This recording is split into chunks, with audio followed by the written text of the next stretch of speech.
have Alexander with us here. Alexander, you are an author, you are a spokesperson. Where ni kila kitu ya English, please. Just come and say some few words. Hello everyone. So my name is Alexander Nderitu. I'm a writer and editor, playwright, poet. I'm involved a lot with the arts. I'm also an arts critic. So what we analyze arts productions, stage plays, books, and so forth, and issue judgments. So I'm from Nyeri, by the way, originally. Although I left when I was in my early 20s to become a writer, which is some of the things that we are trying to rectify around here. Because my dream from when I was very small, you know, because you can see a lot of people here have mentioned their dreams. Like they wanted to be a presenter. Me wanted to be a writer always. Even I was doing IT, but I always wanted to be a writer. So when I wrote my first book when I was 19 years old, by hand, and it was eventually published when I was 22 years old, and it was self-published. What is interesting about it is that this was a very long time ago actually. If I say the date, it might actually be embarrassed by how old I am. Like, why are you guys in? What came out when? 2001. That's when it came out. It came out in ebook format. I thought it was so. Yeah, I was speaking at a forum called the Writers Guild, and I told them about that first book of mine, and afterwards, a dude and his chick told me that one of them was in standard 1 and the other one was in standard 2 at that time. So, and initially it was an ebook. It existed only in ebook format, electronic format, and that was so long ago that it was actually Africa's first digital novel. So yeah, then last year, after about 20 years, it's when it finally came out in paperback. It's a novel, a crime novel. Dave's story was very interesting. I didn't try weed. Maybe that would have helped me speed things along. although it depends. Maybe we would have messed things up because by not taking substances, I was able to keep writing. So all these are books I've written in various genres: poetry, plays, things of that nature. This issue. I first met all of us actually. We came into contact with Dabs during the mental health forum that was the county government put out last Saturday, and we were impressed by the kind of work they're doing. I think it's a very worthwhile cause, and like the stories which were shared here, there are things that exist, but chini ya maji, but a lot of people are going through this. And so with the kind of work that these young people are doing, it's going to help bring out these stories and deal with them. Other people might be committing suicide and going through all kinds of things because they didn't know there's a place they can reach out to and so forth.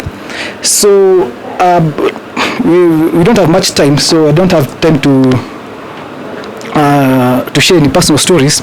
Although mine wouldn't have been that dramatic anyway. When you're a writer and you spend a lot of time researching and working alone, so the most terrifying things that happen in my life happen in my imagination, in fiction. Like I'm working on short stories. This is a book of short stories I wrote. It's the most recent book I came out with. These are love stories. That was very difficult for a dude. I mean, like I had to, because some of them are written from the point of view of women, so I had to think of the women I know in my life, the things they talk, and so forth. But the one I'm writing now is about is crime stories. So kuna magaidi, there are explosions and all kinds of things. So in my imagination, it's a scary place. But I myself, I'm a nice dude. You can approach me anytime. And I'm very approachable. All the bad things in my life. And someone mentioned journaling. Maybe that's what I'm doing. Yeah. Maybe that's what I do with my demons. I just put them there. Because in fiction, you can kill the bad guys and so forth. And you kind of decide. Yeah, so in the writing world, we should say that writers are kind of like little gods because you can create your own world, and just do things there. So maybe this is my way of journaling because I read a lot about crime and things of that nature. The book that was mentioned earlier today is the only one that is actually based on real things, which was the life and times and legacy of Wangari Maathai, who was born on April 1st. We're approaching April. So she was born on April 1st, 1940, I believe. So there's going to be some activity celebrating her life, including some people working on this is a stage play. So some people working on a stage production here and elsewhere. So unless you got a question, I'm going to hand back the mic. But if you want anything to ask, you'd like to ask about writing or my book and so forth, I'd be glad to answer. There's a question there. Oh, yeah, sure. Duration one book. That's a very interesting question, because you see, like for the first one which I wrote with no help from substances, I wrote in less than a year. Although it was based on a story I read in the Daily Nation, a story that happened in France, where the heir of a fashion company had been murdered, and then his wife was put on trial and so forth. So I thought it was very interesting. So I wrote an African version of that. But then here's the thing. So as you can see, I've got many books. Some like this one took a long time to write because of the research. I love short stories. These are also short stories. But if you think this is impressive, this year alone, 2023, because like I said, when I wrote this one, I got a lot of publicity because it was the continent's first e-novel. So this year, I'm going to break another African record by writing, get this, 10 books in 1 year with no assistance, no co-writers, and two of them are already out. You see, we took the third month. So I've got 2 books out, but both of them are plays, both of them are comedies. One is called Yappies, it's an office-based play. The other one is called What's Wrong With This Picture? Dave will like that one because it's about a film director. So this film director is in Hollywood. He once had a hit movie a long time ago, but after that, none of his movies have hit. His life is a mess. His wife is dating a younger guy, so he's trying to get his life back in order and trying to get one more hit film, but everything is going wrong. So that's what it's titled What's Wrong With This Picture. Those are already out on Amazon as we speak. I'm working on another play. It's a romantic play with only 2 main characters. There's a third character makes a cameo, and I'm hoping to be staged right here in Showtime Cinema, because that one is easy to stage. With only 2 characters, that's something that can be done right here, and it's a romantic thing, because here in Nyeri, they're very beautiful ladies and very romantic men. Sindio?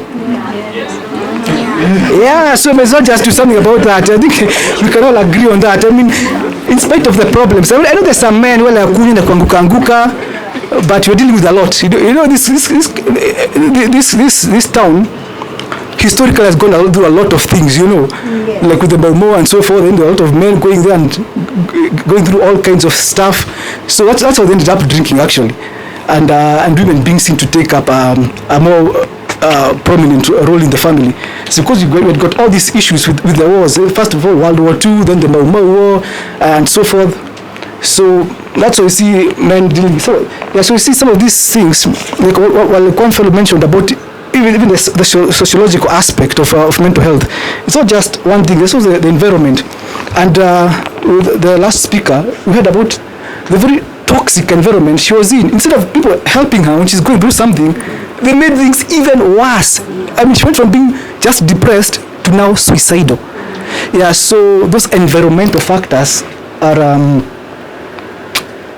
key. Yeah, so well, because I'm a professional writer, it doesn't take me too long. So this year, so this month I'll release my 3rd play, and in the 3rd month, so it's 3 for 3. So yeah, so that's by the end of the year, I should have 10 books, which is going to be an African record. There's one thing you've not told them, that we have Sema Spoken Word every Friday. Please just tell them about that. Oh, yeah. So Sema Spoken Word Forum was an artistic forum for artists in all disciplines. We originally started it about 13 years ago, before the Jubilee administration came in, right here in Nyeri. And by that time, at least now there are a few places you can go to pubs and stuff like that. That time Nyeri was really boring. People used to go there to Karatina and stuff like that, just like campusarians, just to have fun. I think there was one pool table at Central Hotel. That was like the fun place. It was kumeboeka sana. So a bunch of artists and myself had come back from Nairobi at the time, because I stayed in Nairobi like for 20 years after I left. So I'd come back at that time, and we started this forum. It initially started as a spoken word poetry forum. But as time went on, it grew. And other people started coming in, singers, dancers, and we met comedians. In fact, like the majority of people I know in Nyeri now, I met them through that forum. In fact, it reached a point where it started dealing with a session for discussions on issues. Any type of issues, in the societal issues, even politics. So it was quite a good forum. But then we, the founders, we were about 3 co-founders. We went to Nairobi, and some other. I know one of them, the lady who came up with the initial idea, she was a Kimathi University student. So when she completed her studies, she left. So for about 10 years, there was no summer spoken word. I wanted to revive it. Then there was the COVID, so we had to wait. So now is when we brought it back, and it takes place right here at the Showtime cinema and the disco. That's why you should add disco. Showtime cinema / disco, because I'm really enjoying the lights. Like I'm watching it, I'm like, yeah, this looks like fun.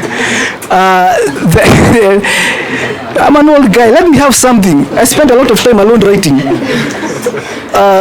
So we hold it here on Fridays at 5. And again, like Nani said, like the co-host said, let's try and keep time.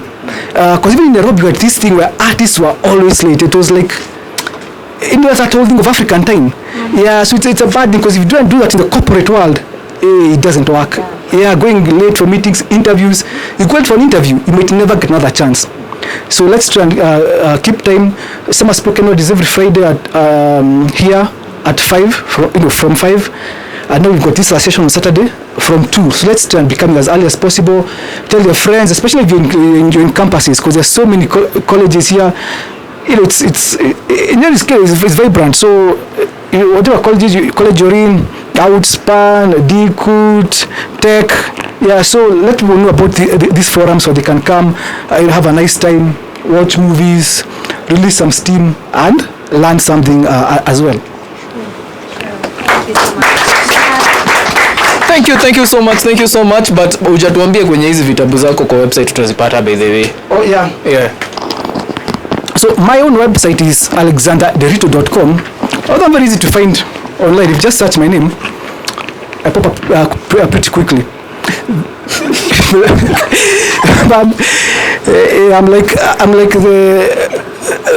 I'm like literature's Kanye West. I'm all over the net. Then, but for the books specifically, there's a store called Nuria. So their website is nuriakenya.com. So all the books are there, easy. And after you read the books, on the same site, nuriakenya.com, you can order the books. They'll deliver here or anywhere, globally. And after you read the book, on that same website, nuriakenya.com, you can leave your comments down there. So yeah. So it's helpful. It's once you read a book, it's good. Or any kind of artistic work, we always like to get feedback. Reviews, comments, suggestions, criticism. It all helps. Yeah. Nice. So let's put our hands together for Alexandra. Huyu ni msee wetu, he's like local, ni msee wetu wa Nyeri. He's making like Africa big dreams come true. Amesema anaandika vitabu ngapi? After you read the 10th book, I'm going to give you an interview right here at Showtime Cinemas. You give us like the whole story since when you began until the time that you've written the 10 books, right? Absolutely. That one I've promised in front of these eyes.